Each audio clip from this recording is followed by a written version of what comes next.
How can you be right with the law if you are wrong with the facts?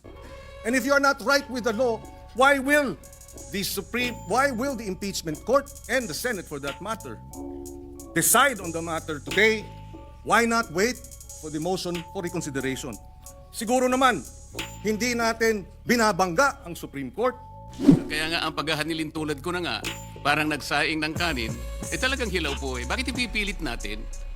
Ang alternative lang po, Mr. President, gawin po natin na tama. Iluto po natin ng tama para hindi tayo magkahirap-hirap dito. Sino po kaya kahit isa man lang na miyembro ng Korte Suprema ang magtatangka na i-reverse niya yung sarili niya? Di po yun po yung speculation dito. Ngayon, nakikinig po ang taong bayan, Mr. President. Nakadepende po ba ang aksyon natin? Doon po ba nakahang ang gagawin natin? Sa isang motion for reconsideration na sa aking palagay, matibay po ang aking palagay sapagkat this is borne out by my experience of more than 20 years of legal practice, Mr. President. Yung ibig lang sabihin nung immediately executory, sige, pwede kang mag-file ng MR. But you are wishing for the moon. Sumusuntok ka sa hangin. Yun po ba ang basihan natin? Kaya hindi tayo makapag-desisyon, Mr. President? Sana mayroong mas matibay sanang desisyon. Meron sanang mas matibay na katuwiran. Hindi yung pong nakasalig po sa hangin. Nakasalig po kung puputok ang bulkan o hindi. Hindi po yata gano'n. Ang gawain ng Senado, Mr. President. Tinangka ko na nga pong i-amend. Kung ayaw po ninyo yung motion to dismiss any other language that will put to rest this issue in obedience and in complete respect to the last word of the Supreme Court.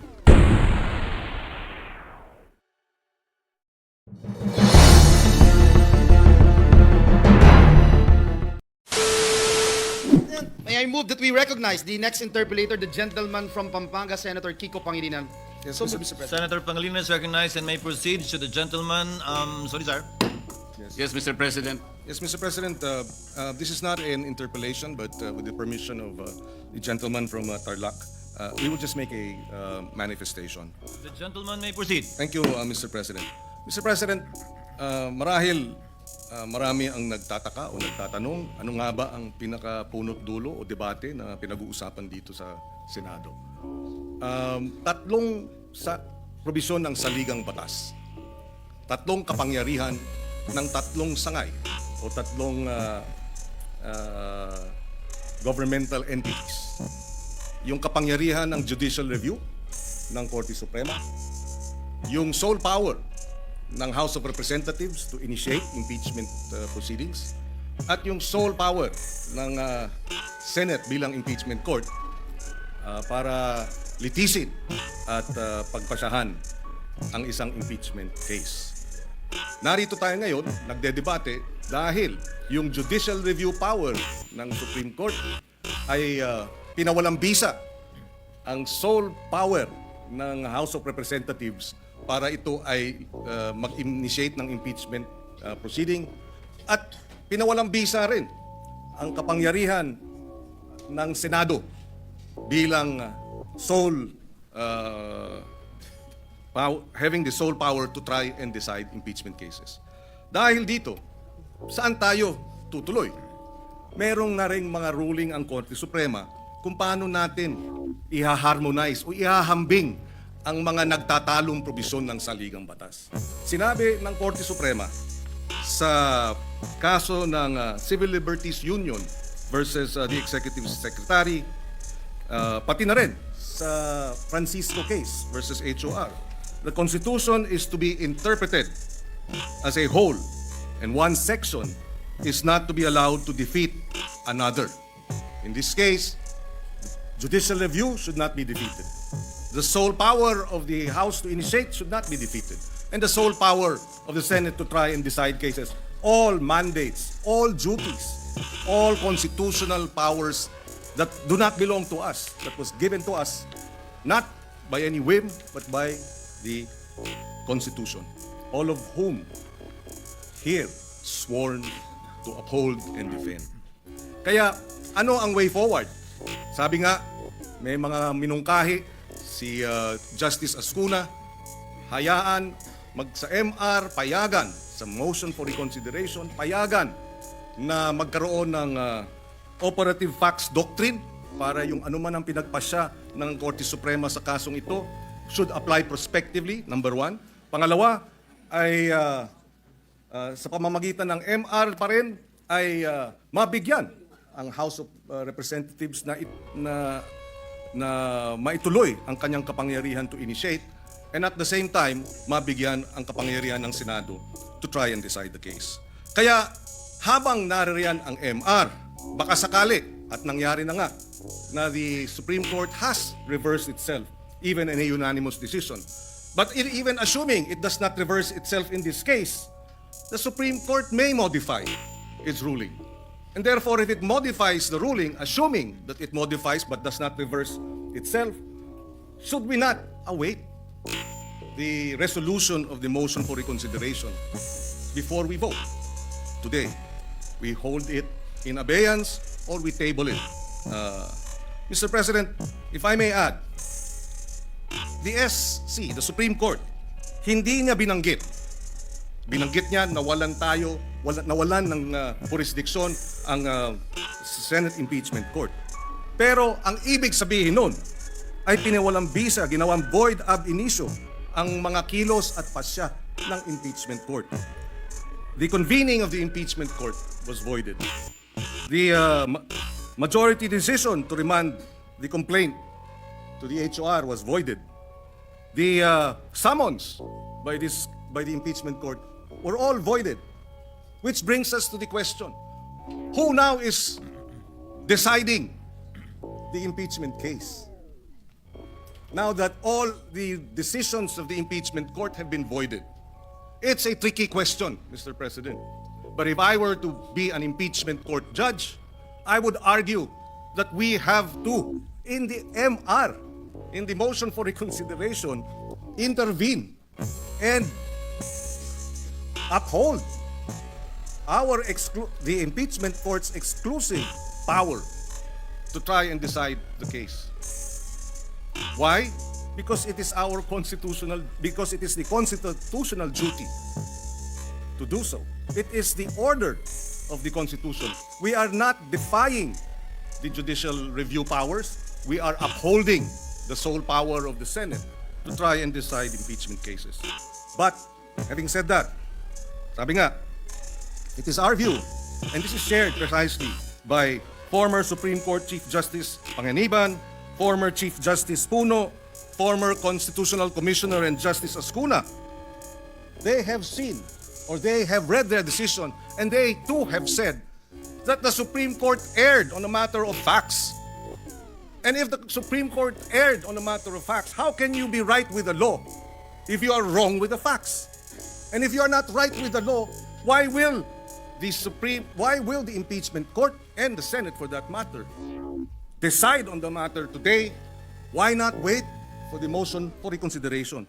Siguro naman, hindi natin binabangga ang Supreme Court, hindi natin binabangga rin ang House of Representatives dahil meron ding prinsipyo ng parliamentary courtesy. Meron ding prinsipyo na kinakailangan natin bigyan ng respeto ang co-equal. We are a co-equal to the House of Representatives. Ano na lang ang magiging repercussion na ito ang House of Representatives nag-file ng motion for reconsideration, hinihiling nila sa Supreme Court na baguhin ang ilang mga findings of facts, baguhin ang kanilang naging desisyon, habang pinangunahan ng Senado ang House of Representatives at sinabi, wala kaming pakialam sa inyong motion for reconsideration, i-dismiss namin ang kasong ito.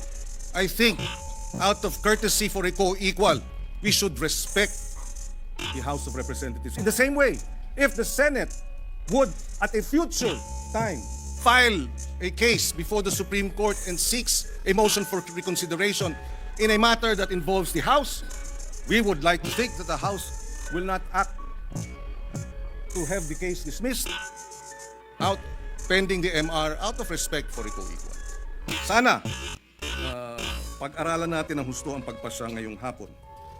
Sabi ko nga, the findings of grave abuse by the Supreme Court, thereby removing or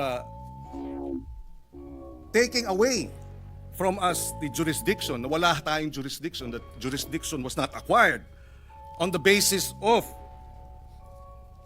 facts that are flawed, where then is the grave abuse? I don't know what the ruling will be. Perhaps they will say, yes, there was no grave abuse of discretion on the part of the House because of the 1-year bar, which was not actually, the fourth complaint was not barred. I don't know. But whatever it is, hintayin na lang naman sana natin. Respetuhin naman natin ang ating co-equal. Why the convening of the impeachment court is the way to go? Dahil pag tayo ay bumoto ngayong hapon, ngayong gabi, na i-dismiss ito, aksyonan ang impeachment complaint, we will be acting beyond, without legal authority, dahil wala naman sa atin yung impeachment complaint. Wala namang kapangyarihan ang Senado in plenary, ultra vires, without legal authority, ang magiging desisyon natin. One final point. In the Corona impeachment trial, nang himasok, nag-TRO ang Supreme Court para sa mga bank accounts. Ano ang ginawa ng Senate Impeachment Court?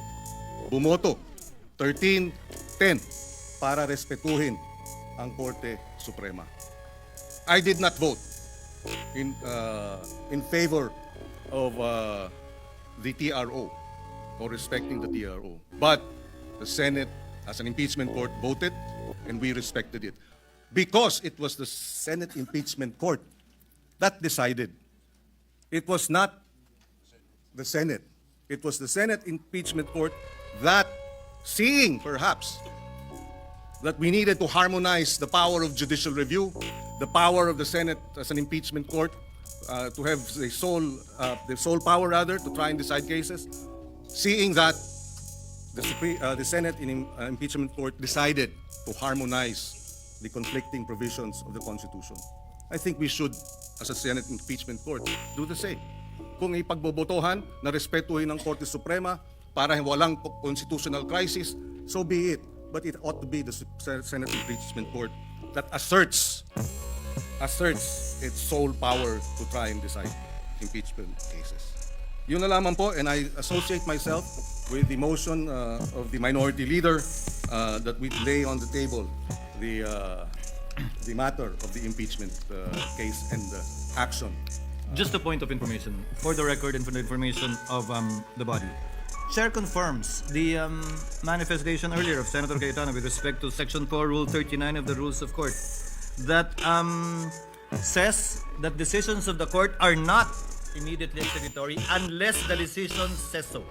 In this case, the decision specifically stated that it is immediately executory. Number two, again, just for the record, the Supreme Court itself, through its spokesperson, after the House filed their motion for reconsideration, reiterated the immediately executory nature of the decision of the Supreme Court. And finally, the Supreme Court's own internal rules states that the entry of judgment shall be the date such decision or resolution becomes executory unless the court directs its immediate execution. I'm quoting and citing AM number 10-4-2-20 SC, specifically section 16, rule 16 section 1.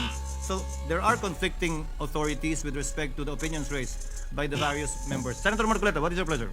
Just a quick reaction, Mr. President, on the manifestation of Senator Pangilinan. In the exercise of the Supreme Court's judicial review, wala po siyang dinidefeat doon. Hindi niya po kinukuha yung sole power of the Senate to try and hear impeachment cases. Hindi rin po niya kinukuha yung exclusive authority ng House to initiate impeachment. Dito po sa desisyon na ito, kung kinakailangan ulitin po o ulit-ulitin pa, ang sinabi lamang po ng Supreme Court, yung process, yung procedure hindi natupad. Ang dami po niyang hiningi, kagaya po ng binanggit ko na, ayaw pong ibigay. Yun naman pong mga tuntunin ay hindi naman po sinunod. Katulad nga po nung immediate referral, yung pag-refer sa Committee on Justice, yun pong pag-include sa order of business at pag-archive, mali din po sapagkat hindi naman po 10th session day yun, 11th session day. Katakot-takot na paglabag po ang aking pong inihayag sa hapong ito. Wala naman pong gustong magpatibay at o kaya sansalain o kaya sabihin na mali ang aking sinasabi. Andito po yung kopya ng order of business na pinagbasihan ng Solicitor General na kung saan sinasabi po niya na yung 4 na impeachment complaints, in-include daw po sa order of business. Tingnan po ninyo, wala kahit isa. Ang ginamit po nila ay journal, hindi po yung order of business, na kung saan ginamit lamang po na additional reference of business. Ngayon po, kung operative fact na sinasabi natin, hindi rin po pwedeng mangyari yon sapagkat ang pinakabasihan po noon ay equity and fairness. Paano po yung fairness dito? Sari-sari nga pong violation, kaya nga ang paghahanilin tulad ko na nga, parang nagsaing ng kanin, talagang hilaw po eh. Bakit ipipilit natin? Ang alternative lang po, Mr. President, gawin po natin na tama. Iluto po natin ng tama para hindi tayo magkahirap-hirap dito. Isip-isipin po ninyo, sinasabi ng ating Constitution, isa lamang pong impeachment proceedings ang pwedeng i-initiate sa isang opisyal ng gobyerno at hindi po pwede ang 2 beses sa loob ng 1 taon. 4 na beses po ang ginawa nila. At kunwari, in-archive po yung 3 para lamang palitawin na isa lang ang nabuhay. Nasaan naman po yung katuwiran? Kung sarili pong tuntunin, ayaw pong sagutin, ayaw pong talimahin, pagkatapos ipipilit po natin sapagkat nag-MR sila. Ano po ang kasaysayan ng MR? Sabi ko nga po, napakasimple po nung one year ban rule ng Supreme Court. And the Supreme Court is not even obligated and expected to conduct a microscopic, a forensic and scientific scrutiny of this provision where the pertinent language and the relevant meaning is as clear as daylight, Mr. President. Ano po yung gagawin? Hihintayin po ba natin kung ano ang magiging kalalabasan po ng MR na sa akin pong palagay, hindi po speculation, sabi ko nga po. Unanimous decision and bank decision ab initio unconstitutional, violative of due process, immediately executory. Sino po kaya kahit isa man lang na miyembro ng Korte Suprema ang magtatangka na i-reverse niya yung sarili niya? Di po yun po yung speculation dito. Ngayon, nakikinig po ang taong bayan, Mr. President. Nakadepende po ba ang aksyon natin? Doon po ba nakahang ang gagawin natin? Sa isang motion for reconsideration na sa aking palagay, matibay po ang aking palagay sapagkat this is borne out by my experience of more than 20 years of legal practice, Mr. President. Yung ibig lang sabihin nung immediately executory, sige, pwede kang mag-file ng MR. But you are wishing for the moon. Sumusuntok ka sa hangin. Yun po ba ang basihan natin? Kaya hindi tayo makapag-desisyon, Mr. President? Sana mayroong mas matibay sanang desisyon. Meron sanang mas matibay na katuwiran. Hindi yung pong nakasalig po sa hangin. Nakasalig po kung puputok ang bulkan o hindi. Hindi po yata gano'n. Ang gawain ng Senado, Mr. President. Tinangka ko na nga pong i-amend. Kung ayaw po ninyo yung motion to dismiss any other language that will put to rest this issue in obedience and in complete respect to the last word of the Supreme Court, it being immediately executory, Mr. President. What is the pleasure of Senator Aquino? I saw him raising his hand earlier. Senator Aquino seems to be yielding to Yes, Senator... Mr. President, may we recognize Senator Lacson, Mr. President? Thank you, Mr. With the President. permission of Senator Aquino, Senator Lacson is recognized. Thank you, Mr. President. Gusto ko lamang pong itama ang misimpression that may have been created by the interpretation of the Honorable Marcoleta do sa Section 135. Sabi niya, yung suppletory application of the rules of court. Basahin ko po yung Section 135, Mr. President. If there is no rule applicable to a specific case, the presidents of the Legislative Department of the Philippines shall be resorted to. And as supplement to this, the rules contained in Jefferson's Manual, Riddick's Precedents and Practices and Hinds Precedents. Wala naman po ako nakita doon sa enumeration na rules of court. Di ba po sabi ng mga abogado, di ba yung expressio unius est exclusio alterius. What is expressly included excludes all others. So wala naman pong rules of court. Kaya gusto ko pong itama yung medyo hilaw pong interpretation ng ating Honorable Marcoleta. Maraming salamat po, Mr. President. Noted. Thank you, Mr. President. With the permission of the proponent, Senator Marcoleta, I would like to Yes, Mr. President. make a few observations and then perhaps ask His Honor's opinion on these matters. Please. Thank you. So, Mr. President, I'm reading directly from the case Duterte versus House of Representatives. Page 95. It states, the subsequent filing of the articles of impeachment under Article 11, Section 3.4 against Vice President Sara Z. Duterte and its transmittal by the House of Representatives to the Senate of the 19th Congress is considered to be a separate and distinct mode of initiating the impeachment process. The articles of impeachment are declared barred by Article 11, Section 3.5 of the Constitution. Likewise, they are unconstitutional and are deemed null and void ab initio. Consequently, the Senate did not acquire jurisdiction to constitute itself into an impeachment court. This decision is immediately executory. It shall be deemed served on petition and release upon publication in the Supreme Court website and receipt of the parties of their digital copy in accordance with AM number 250516 SC or the guidelines on the transition to electronic filing in the Supreme Court. So, I read this into the record, Mr. President, because I'd like to emphasize a few key phrases. The Senate did not acquire jurisdiction to constitute itself into an impeachment court. I'll start with that one, and then the second one is this decision is immediately executory. So, pag sinabing the Senate did not acquire jurisdiction to constitute itself into an impeachment court, and yet the fact remains that we did constitute ourselves into an impeachment court, then what are we supposed to do? Because the Supreme Court tells us that we did not acquire jurisdiction. As most lawyers, well, all lawyers should know, when the Supreme Court tells another body, usually it's the lower court or sometimes it's a government agency, and the case was by our accepted rules elevated to the Supreme Court. They tell them you have no jurisdiction. The only thing you do is what do they call it? There's a term. You have residual powers, and those residual powers basically simply allow you to dispose of the case as per instructions of the Supreme Court. Is that the understanding of His Honor? Yes, Mr. President. Actually, residual powers apply also under Section 135. Yun po yung sinasabi ko kanina. Hindi ko po sinabi kanina na I am invoking that because the rules of court are there. Hindi po yun. Kasi legislative department po ang sinabi ko doon. Kasi wala pong applicable rules eh. Pwede po yun, ma'am, Mr. President. Kasi ang akin po, and I've tried all my life to be a dutiful citizen, and Alan knows I was a good daughter, a better daughter than he was a son, in terms of following our father's rules. Pag sinabing, hindi mo pwedeng gawin yan, wala kang karapatan na gawin yan, hindi ko gagawin yon. At kung ginawa ko yon, babawiin ko. Kasi nga sinabi sa akin na wala akong karapatan na gawin yon. So, yun ho ang iniintindi ko. I am one of 5, tama bang bilang ko, 5 lawyers here in the Senate, and I'm trying to do my job as a senator and as a lawyer. I am trying to listen carefully to our colleagues who have expressed their desire to constitute ourselves as an impeachment court. But I do not know how we can legally do that when the Supreme Court tells us we did not acquire jurisdiction to constitute ourselves into an impeachment court. We did not acquire it then, and we do not acquire it now. So how would we do that?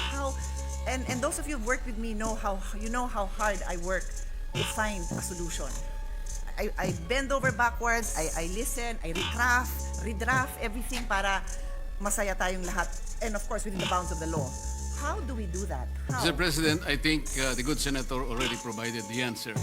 By using the Senate's residual power, kung titignan po niyo yung definition ng residual power, hindi po talaga nakasulat yung power per se.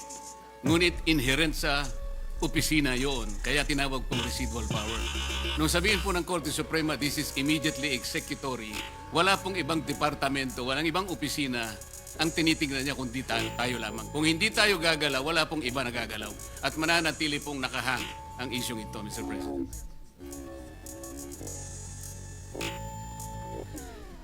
So, yun yung first point, Mr. President, that I wanted to raise, and thank you for your response, Senator from Tarlac. And then with respect to the second phrase that I wanted to dive into, immediately executory. So, sinabi to dun sa desisyon, and then I think the Senate President mentioned it also, that in their press briefing just yesterday, the Supreme Court stated that To recall, on July 25, 2025, the Supreme Court granted the petition to dismiss the fourth impeachment complaint against Vice President Duterte. In a 13-02 decision with the justices present voting unanimously and Associate Alfred Benjamin Kagiwa inhibiting and Associate Justice Maria Filomena Singh on leave, the Supreme Court en banc ruled that the impeachment complaint was void for violating the one-year ban and due process requirements. This decision is immediately executory. Inulit pa nila sa press briefing nila. So sa akin lang po, parang nahihirapan ako as a lawyer and a lawyer in the Senate to say that they did not intend it to be immediately executory because they said this knowing that there already was a motion for recon and knowing that we are going to have this discussion today because we made this date public that on this day we will have this discussion. So again, I'm trying hard to see how other than disposing of the case using our residual powers following the instructions of the Supreme Court, we can further debate this issue. That is my dilemma, dear colleagues, Mr. President. May I offer an answer, Mr. President? Of course. Pasensya na po kayo kung gagamit po ako ng paghahalimbawa. Nung pong kayo po ay medyo bata-bata po, Madam Senator, meron pong lumigaw sigurado sa inyo. Yung Huwag unang na ho lumigaw natin sa inyo pasukin yung talagang diskusyon na yon. Hahaba ho ito, mas mahaba po sa debate ng impeachment. ganito po yun eh. Tinapat nyo talaga. Ayaw nyo magtagal pa yun eh. At tatama naman po yung ginawa ninyo. Ipinakita nyo sa kanya, pinaramdam nyo sa kanya talagang wala siyang maasahan kaysa mapagod pa siya. Sino ho Pero ang yun? sabi niya sa inyo, ang sabi po niya sa inyo, pwede bang ako'y kahit papaano'y dadalaw-dalaw pa rin? Parang nag-MR. Nasa sayo yun, but that will not change my mind. Ganun din po yun eh. Ang Korte Suprema, sa ganitong, Mr. President, the very tenor of the decision. Kahit na po sinabi niyang, oh sige, nasa sayo. Formality na lamang po yun, Mr. President. You are a trial lawyer too. Most of us here became trial lawyers. This is our experience. Huwag po nating pahirapan yun. Sana man lang kung ang decision po eh 8-7. Yun po pwede nating pagtalunan po eh. Wala po talaga eh. Mr. President. If I may, Mr. President, and I think that was a good analogy. Thank you for that. Napaisip niyo ho ako doon. I think what's interesting with His Honor's analogy is there are people, there's the public, I don't know, millions of people would like to understand ano ba yung final na kasong yun, may evidence ba? And totoo yan, di ba? Hindi natin matatanggal yun. So in the same way, yung manliligaw na walang pag-asa, gusto din niyang malaman na ano ba yung chances, ano ba yung nangyari, bakit ba meron kang ganitong conclusion, can I convince you otherwise? I think that's what His Honor is trying to say. And I think the public really want to know. Let the record show na tawang-tawa po si Senator Bato sa likod.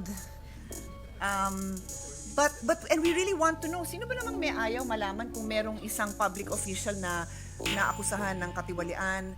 Lahat po tayo interesado doon eh, whether mahal mo yung taong yon, whether galit ka sa taong yon, you want to know the truth.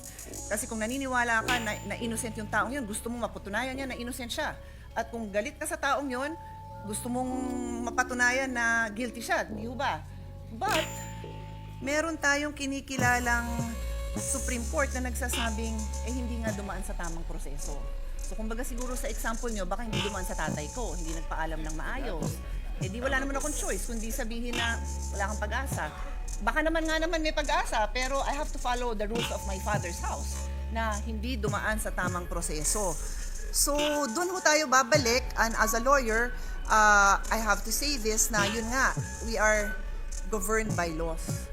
And in as much as gusto ko rin malaman, bothered ho ako sa mga gantong akusasyon. The other day, our colleagues, merong privileged speech tungkol sa kalokohan dun sa paggagawa ng mga flood control. Gusto natin malaman, di ba? Ngayon, pagka yun na-discuss sa sa media, okay na, media siya. Pero walang papupuntahan yun kasi it should go to the proper process. May process yan sa halls of the Senate. We have hearings in aid of legislation and then magre-recommend tayo na ma-ombudsman yan. So may proseso tayo. So, yun ho siguro yung pinapatunguhan. Doon ho papunta ang aking conclusion na in as much as the public deserves to know, because we all deserve to know, we also have to follow the process. And I share this with everyone kasi ang hirap lang talaga ng sitwasyon natin kung hindi tayo makikinig sa Supreme Court. Meron tayo in the Senate, Congress, we have our duties as co-equal bodies. Ang duties po namin kasama ang pagsiyasat ng budget ng lahat ng agency. So pati Supreme Court, budget niya, tinitingnan. Lahat ng Regional Trial Court, tinitingnan natin ang budget. That's our job as a co-equal. Sila naman, may job din sila na pagka may grave abuse of discretion, they have to also say it. They also have to make their position known, which they have. And I will repeat, ang sabi ng desisyon ng Korte Suprema, the Senate did not acquire jurisdiction and this decision is immediately executory.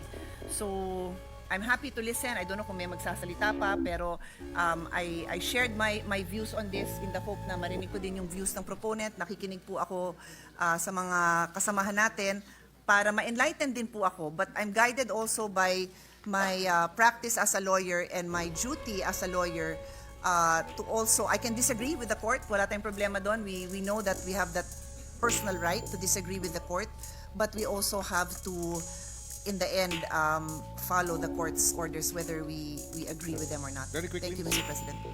With the permission of Senators Marcoleta and... What is the pleasure of Senator Pangilinan? Just a quick interjection.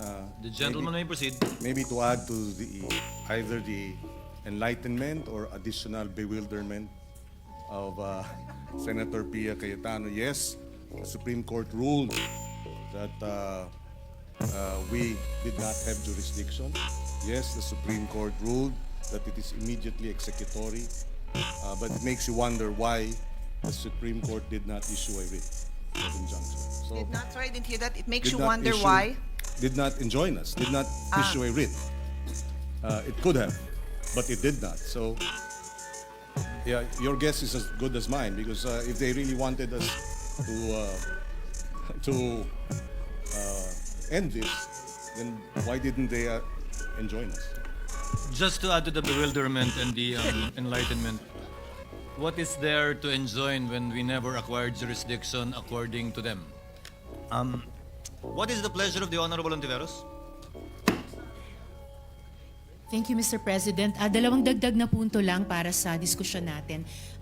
Precisely regarding the immediately executory na kababanggit lang ni Senator Pangilinan at inulit din kanina ng good gentleman from Tarlac at pati ng good gentlewoman from Taguig Pateros, immediately executory. Still, Mr. President, there is no defiance here dahil the ruling, hindi pa rin po final siya. And even if the ruling states that it is immediately executory at kahit inulit po yon dun sa recent na anunsyo ng Korte Suprema tungkol sa MR, even if the ruling states that it is immediately executory, the court itself in many cases has explained that this does not mean self-executory. Immediately executory does not mean self-executory. Section 1, at ito kaugnay ng kasasabi ni Senator Pangilinan, Section 1, Rule 39 of the 2019 Rules of Court states that execution shall issue as a matter of right on motion. This means that a writ of execution issued upon a motion is necessary for the execution of a decision. At this point, Mr. President, wala pa pong iniuutos ang Korte Suprema sa Senado. And secondly, at this point, Mr. President, bukod pa po kasi sa yung first group of complainants, yung House of Representatives mismo sa pamamagitan ng Solicitor General at yung isang bayan, meron pang isang importanteng entity, institusyon sa ating lipunan na nagsalita tungkol doon sa Supreme Court ruling. At ito po ay isang entity sa mass media, ang ABS-CBN. Meron po silang anunsyo, ABS-CBN news statement on articles cited in the Supreme Court decision on Vice President Sara Duterte's impeachment. At gusto ko lang i-make of record dito, Mr. President. Sabi nila, ABS-CBN News respectfully clarifies that the article cited in the Supreme Court decision on the impeachment of Vice President Sara Duterte did not state that the House of Representatives transmitted the articles of impeachment to the Senate without a plenary vote. The ABS-CBN statement, Mr. President, calls into question the factual premises of the SC decision. Isa po ito sa binabanggit na numerous factual errors.